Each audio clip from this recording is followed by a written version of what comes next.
دوستان اینجا در رودخانه نزدیک رشته که گذر میکردم چند تیکه سنگ زرنگ دیدم.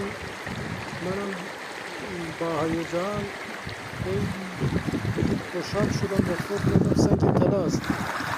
اما وقتی اینا را برگشتم و نگاه کردم از نزدیک بررسی کردم دیدم که چند تیکه سنگ رسیدی بزرگی که سیلاب با خودش آورده.